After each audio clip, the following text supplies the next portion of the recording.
Hey everyone, Elizabeth here. The Last Laugh delivers stories that leave you speechless. If you're here for it, hit subscribe and let's go. The wedding invitation arrived on expensive cream cardstock with gold embossed lettering. My sister Jessica's wedding to Marcus Wellington III. I should have been happy for her. Instead, I stared at the handwritten note paperclip to the formal invitation. Emma, intimate ceremony. Perhaps it's best you don't strain your budget. We understand if you can't make it. Mom. I read it 3 times. The message was clear. Don't come if you can't afford an appropriate gift. Don't embarrass us with your financial situation. My phone buzzed. A text from Mom. Your brother's wife is a financial analyst. She'll be there with colleagues from Morgan Stanley. Just thought you should know the crowd. Translation. Successful people will be attending. You won't fit in. I typed back. I'll be there. Mom's response came immediately. Are you sure? The dress code is formal evening wear. Another translation. Can you even afford a dress nice enough? I'll manage, I replied. What they didn't know, what they'd never bothered to ask, was that I'd been managing quite a lot for the past 7 years. In my family there were winners and there was me. Jessica, my older sister by 3 years, had always been the golden child. Graduated summa cum laude from Yale. Marketing executive at a Fortune 500 company by 28. Now marrying into the Wellington family, old money from Connecticut. My brother David married Melissa, a financial analyst at Morgan Stanley, as Mom loved to mention. They lived in a penthouse in Manhattan and drove matching Teslas. Then there was Emma. Me. The narrative about me had been established years ago. Emma tried. Emma worked hard. But Emma just didn't have what it takes to really succeed. I'd gone to state school, not an Ivy. After graduation, I'd taken a job as an administrative assistant at a commercial real estate firm. Entry level, as Dad described it to his golf buddies. She's finding her way. That was 8 years ago. According to my family, I was still finding my way. What they didn't know was that I'd found it. I'd started as an assistant to Marcus Chin, one of the partners at Chin and Associates Commercial Real Estate. He'd seen something in me. A hunger to learn, an eye for property value, an instinct for deals. Within 2 years I'd earned my real estate license and broker certification. Within 3, Marcus had made me his protege, teaching me everything about commercial property investment. Within 5 years I'd saved enough to make my first investment. A small apartment building in an emerging neighborhood. I renovated it, increased its value, and sold it for 3 times what I'd paid. I reinvested. And again. And again. By year 7, I owned a portfolio of 12 commercial and residential properties across 3 states, valued at $23.7 million. But I never told my family. Why? Because I'd learned early that showing them anything was inviting them to take it, control it, or diminish it. When I was 22 and earned my real estate license, I'd excitedly told Mom. Her response, "That's nice, honey. Your sister just made VP." When I closed my first deal and earned a $15,000 commission, I'd mentioned it to Dad. He'd said, "Just don't let it go to your head. One good sale doesn't make a career." So I stopped sharing. I built my empire in silence. I drove a modest Honda, lived in a nice but unassuming apartment, and let them believe I was struggling along in my entry-level position. The irony was rich. They thought I couldn't afford a wedding gift when I could have bought the entire venue. Actually, I had bought the entire venue. 4 years ago. Rosewood Manor was a historic estate property I'd acquired in 2020 for $4.2 million. It had been in foreclosure, neglected and crumbling, but I'd seen its potential immediately. The main house was a stunning example of Georgian architecture, sitting on 12 acres of manicured grounds with formal gardens, a conservatory, and a carriage house that had been converted into a luxury event space. I'd spent $800,000 on renovations, restoring it to its original grandeur while adding modern amenities. Within a year, it had become one of the most sought-after wedding and event venues in the region, generating $340,000 annually in rental income. My property manager, Thomas Caldwell, ran the day-to-day operations. The booking clients never met me. I preferred it that way. When Jessica announced she was getting married and described her dream venue to the family, I'd known immediately she was talking about Rosewood Manor. She'd shown everyone pictures from the website. "It's absolutely perfect," she'd gushed at family dinner. The gardens, the ballroom, everything. It's exactly what I've always imagined. What's the rental fee? Dad had asked. $47,000 for the full weekend package, Jessica had said. But Marcus's family is paying for the venue. They insist. I'd said nothing, just smiled and nodded. 2 weeks later, Thomas had called me. Ms. Emma, we have a booking inquiry for next June. Jessica Anderson. She's listed you as an emergency contact, says you're her sister. Accept the booking, I'd told him. Standard contract, full payment due 30 days before the event. Understood. And, will you be attending this event? Yes, Thomas. I'll be there as a guest. Should I inform the family of your ownership? No. Let's see how this plays out. That had been 14 months ago. What I hadn't known when I approved Jessica's booking was that she'd been lying about who was paying for it. Marcus's family wasn't covering the venue. Jessica had told them my parents were paying for it as their gift to the couple. She told my parents that Marcus's family was paying for it. She told everyone what they wanted to hear, pocketed the money both families had given her for other wedding expenses, and simply never paid Rosewood Manor's $47,000 fee. Thomas had sent the standard 30-day notice. No payment. He'd sent follow-up emails. No response. He'd called. Jessica had answered once, promised the check was coming, then stopped taking his calls. 10 days before the wedding, Thomas had called me directly. Ms. Emma, the Anderson wedding payment is now 47 days overdue. Per our contract, I should be canceling the booking. But given your relationship to the client, what's the total owed? I'd asked. $47,000 for the venue package, plus a $5,000 late fee per our contract terms. $52,000 total. Don't cancel, I'd said. Let the wedding proceed. I'll handle the payment situation personally. Are you certain? This is highly irregular. I'm certain.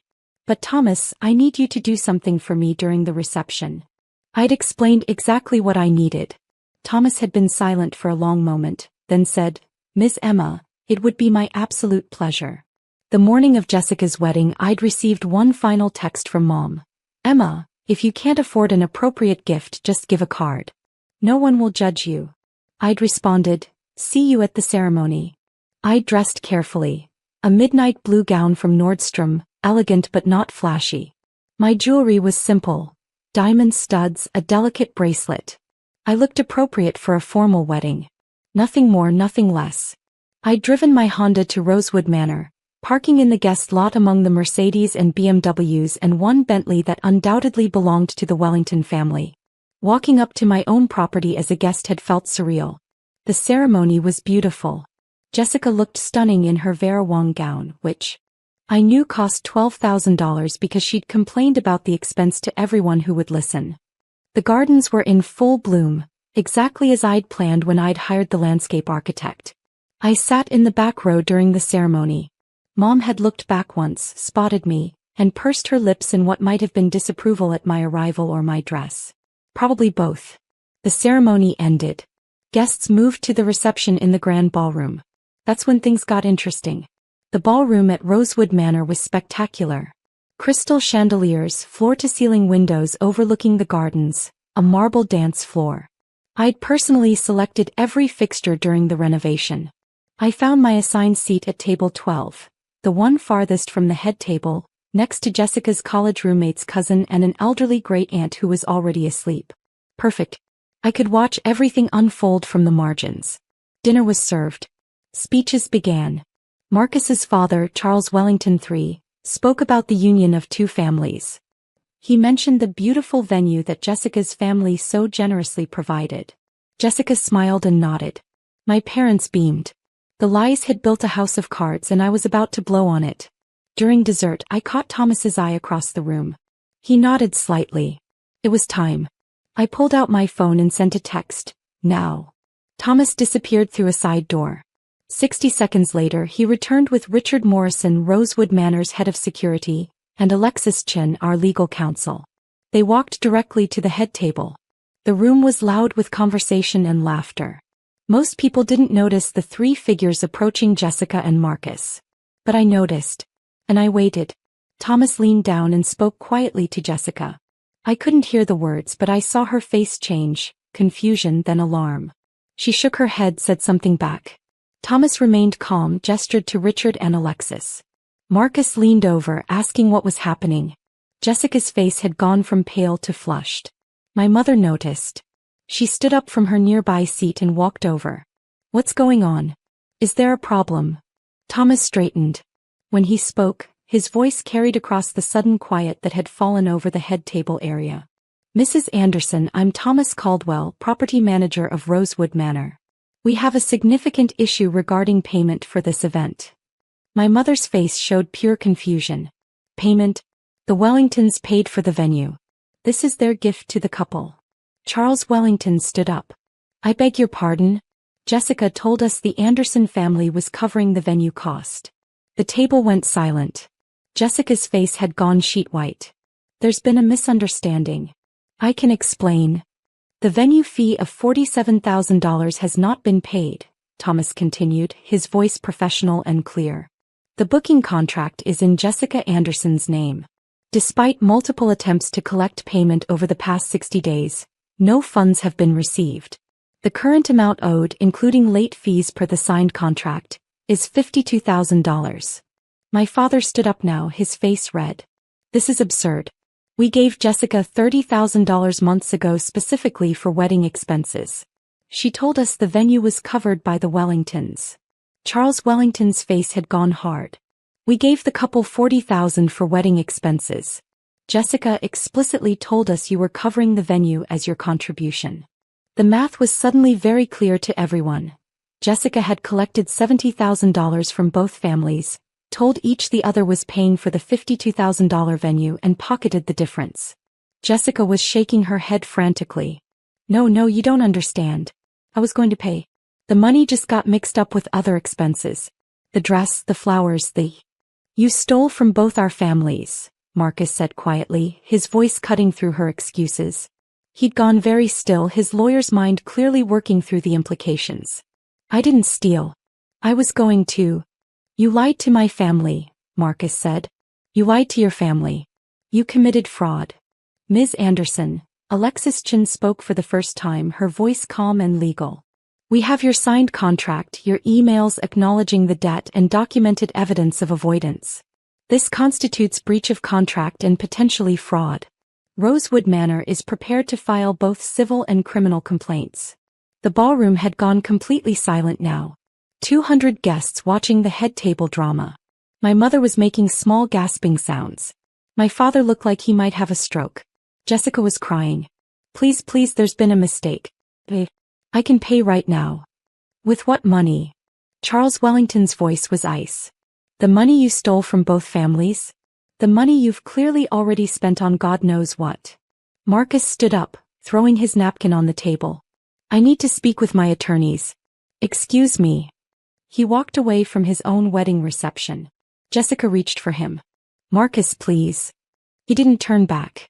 My mother had started crying now. My father was yelling at Jessica, demanding to know where the money went. Charles Wellington was on his phone, likely calling his own lawyers.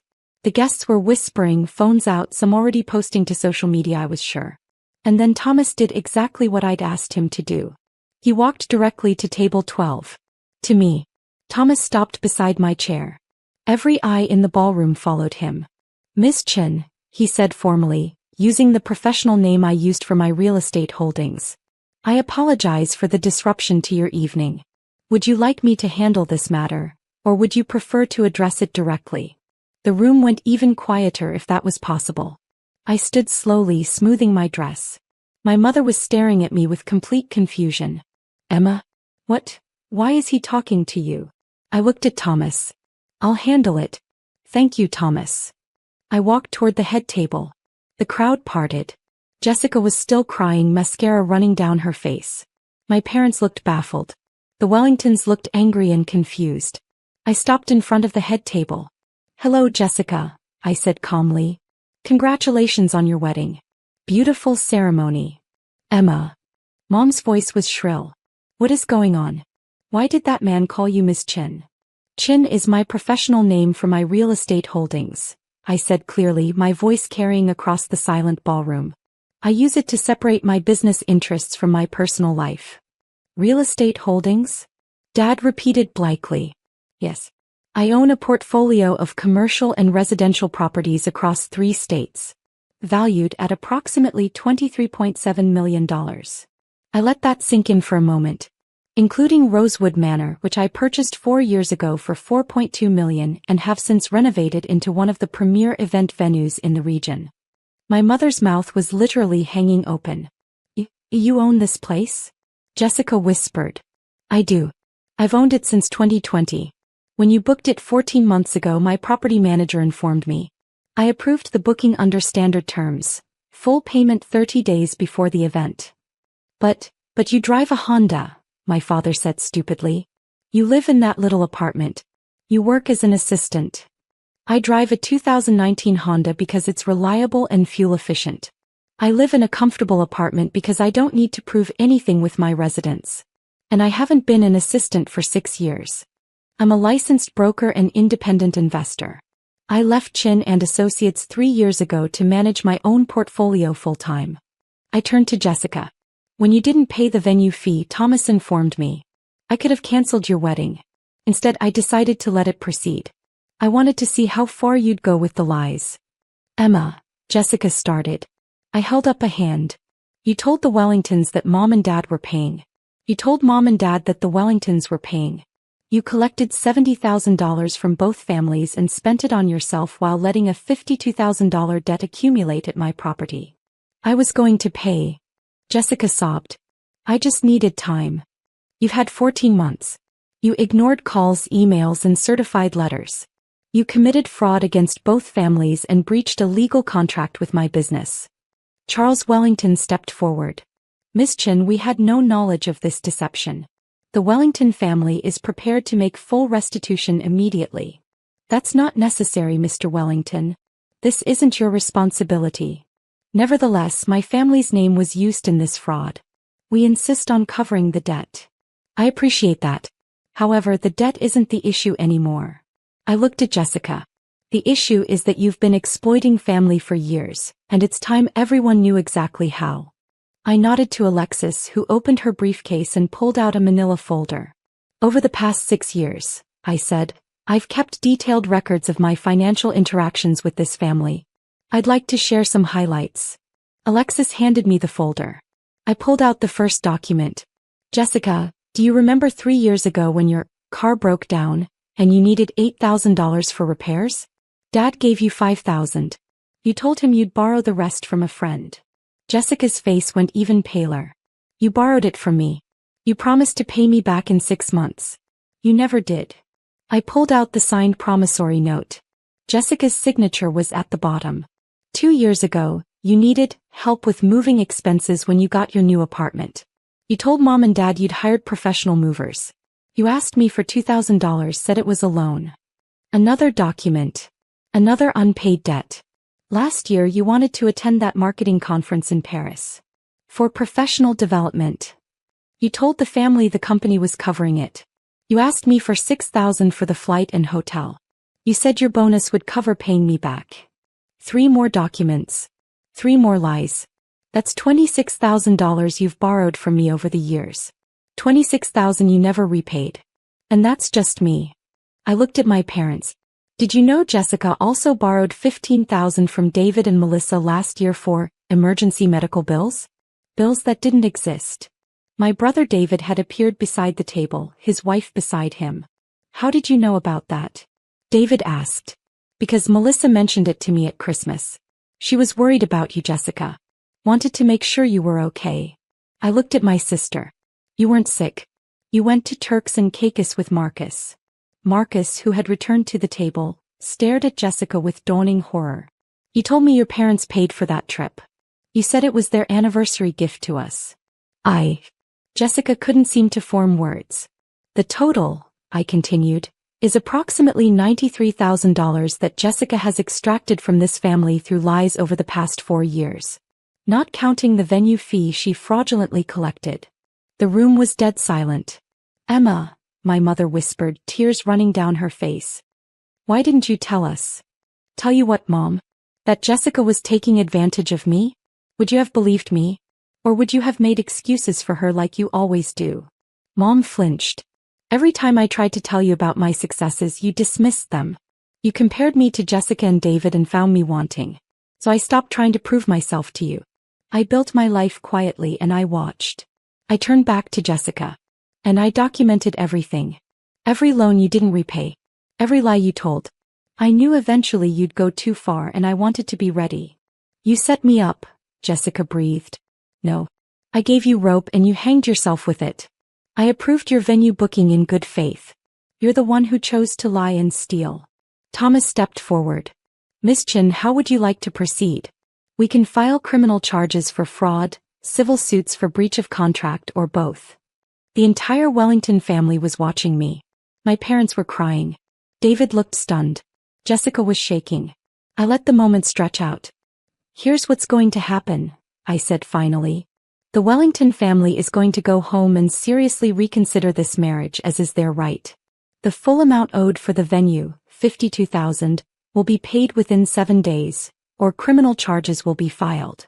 Charles Wellington nodded curtly. We'll have a cashier's check to your office Monday morning. Thank you. As for the personal loans. I looked at Jessica. You have 90 days to repay the $26,000 you owe me with interest. 5% annually from the date of each loan. I'll send you the full accounting. I don't have that kind of money, Jessica whispered. Then get a loan. Sell your possessions.